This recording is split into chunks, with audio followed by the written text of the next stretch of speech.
Komisi 3 yang saya hormati, Bapak Ibu anggota Komisi 3 yang saya banggakan, yang saya hormati Wakil Ketua MPR, ya, ada adinda saya tadi, dan juga saya hormati, banggakan Wakil Ketua Komisi 7 DPR, ya, Wakil Ketua. Ya.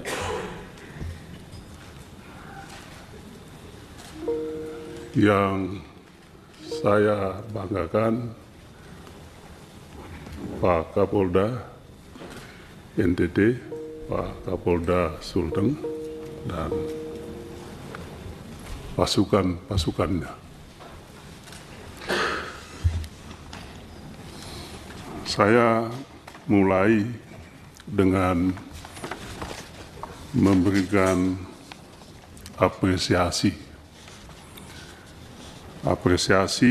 kepada pimpinan Dewan, kepada pimpinan Komisi 3 yang telah memungkinkan kegiatan ini di pagi ini. Hal yang tidak pernah dilakukan sebelumnya oleh pimpinan Dewan sejak reformasi. Apresiasi lebih karena diperbolehkannya pimpinan DPD, pimpinan majelis yang sangat kita banggakan, hormati, anggota DPR juga, untuk duduk menjadi pendamping masyarakat yang diwakili untuk menyampaikan pengaduan kepada lembaga Dewan yang saya hormati. Mudah-mudahan ini awal baru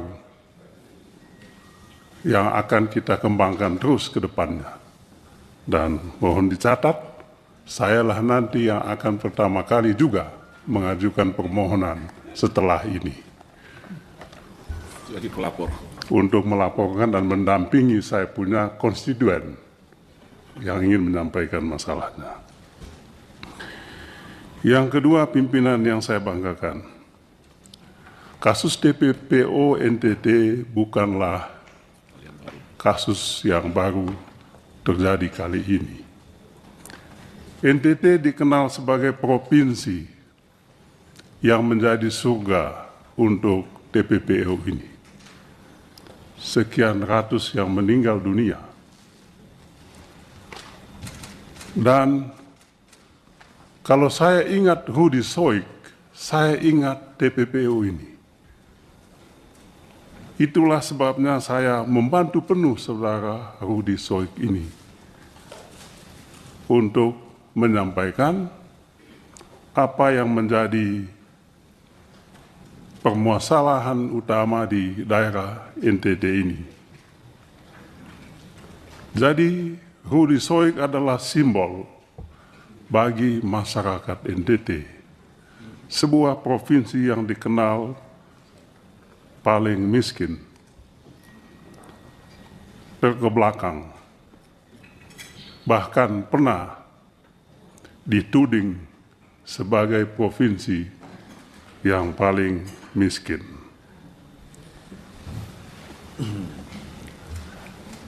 Oleh sebab itu, kalau saudara Rudi Soik pada saat ini diperlakukan dalam tanda kutip tidak manusiawi, maka tidak aneh kalau segenap tokoh di NTT angkat bicara soal ini.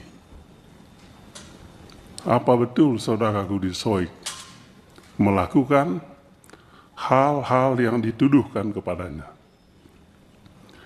Saya ingat 15 tahun silam, saudara Rudi Soik juga dijebloskan ke BUI hanya untuk membela kasus TPPO ini. Dan saat itu saya juga menjadi anggota Dewan di Komisi 3. Dengan penuh keberanian saya mengunjungi saudara Rudi Soik di Rutan Kupang kala itu. Ketika tidak ada yang berani mengunjungi Rudi Soik, saya datang ketemu beliau di Rutan. Saya masih ingat Rudi Soik mencium tangan saya, Pak Ketua. Saya bilang, mengapa kau cium tangan saya? Kaulah Tuhan bagi saya, kata dia. Karena pada saat ini, dikala saya susah, Bapak datang ketemu saya. Itulah awal saya kenal Rudi Soik ini. Dan saya sampaikan, lanjutkanlah perjuanganmu. Bongkar ini pelaku-pelaku TPPO di NTT. Dan menurut Rudi Soik pada saat itu, TPPO di NTT ini tidak mungkin tumbuh kalau tidak ada backing-backingnya. Dan backingnya itu ada di mana? Backingnya ada di aparat penegak hukum. Itu katanya Rudi Soik pada saat ini. Ketiga, masalah pemecatan terhadap saudara Rudi Soik hanya karena ada kesalahan dalam penanganan kasus BBM yang diduga melibatkan pengusaha hitam setempat dan ditengarai bekerja sama dengan pejabat di lingkungan Polda, yang kemudian dia dihadapkan pada sidang kode etik. Saya sampai saat ini tidak masuk di akal. Belum masuk di akal saya, Pak Kapolda. Saking tidak masuk akalnya saya menduga-duga, ada apa sebetulnya ini? Ada apa sebetulnya ini? Kok kalaupun ada kesalahan yang dilakukan saudara Rudi Soik di situ, apakah setimpal hukuman yang dijatuhkan kepadanya?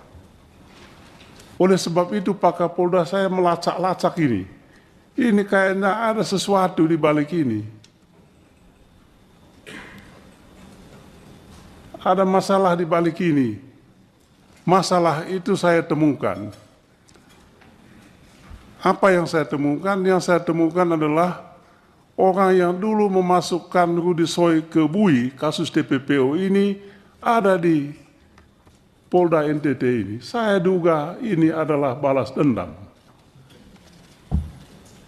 Sayang, Pak Kapolda, saya kenal Pak Kapolda ini, orang yang sangat bijak. Baru datang ke NTT juga. Mungkin tidak kenal situasi di NTT ini. Saya duga Pak Kapolda ini dikerjain oleh anak buahnya. Hanya untuk menghukum saudara Rudi Soik. Mengapa? Anda masuk akal ini Pak Kapolda? Pemaparan soal kasus BBM ini. Kok sampai dia dipecat begitu? Yang benar aja lah. Masa nggak ada lagi yang lebih bijak lagi. Oleh sebab itu, pimpinan, saya sebetulnya sangat sayang pimpinan tertinggi institusi Polda di provinsi sampai dipanggil ke pusat begini, hanya untuk mempertanggungjawabkan sebuah kekeliruan yang saya lihat tidak masuk di akal. Kecuali kalau Pak Kapolda mau membela anak buah, Bapak punya anak buah. Sayang Pak Kapolda ini diadili di sini, dipermalukan di sini. Apa tidak ada lagi cara lain yang lebih bijak untuk menangani masalah ini selain soal TPPO tadi? Jangan lupa, sekali lagi saya ingin sampaikan, Rudi adalah representasi, simbol untuk masyarakat NTT. Oleh sebab itu, kehati-hatian dalam penanganan kasus Rudi Soik ini penting kita lakukan. Tentu saya tidak ingin mengintervensi soal hukuman yang diberikan kepada yang bersangkutan, tetapi adalah kewajiban kami untuk meminta pertanggungjawaban. Belum cukup masuk di akal sehat publik, Saudara Rudy Soik diberhentikan dengan tidak hormat hanya karena mengungkapkan pelaku pengusaha hitam yang menjual beli BBM subsidi. Ini pengkhianatan terhadap rakyat sebetulnya. Oleh sebab itu mestinya harapan kami Pak Kapolda berada di posisi Rudy Soik untuk membuka dan menyelesaikan kasus BBM ilegal ini sesuai dengan aturan hukum yang berlaku. Terakhir, Pak Ketua dan pimpinan Bapak Ibu Saudara-saudara sekalian, kami mengusulkan supaya kasus NTT ini, khusus pemecatan terhadap Saudara Rudy Soik, dibawa dalam pertemuan khusus dengan Bapak Kapolri dalam waktu yang tidak begitu lama, demi keadilan, demi tegaknya hukum, dan demi masyarakat NTT yang sama-sama kita cintai. Sekian Pak Ketua, pimpinan, Bapak Ibu Saudara-saudara sekalian.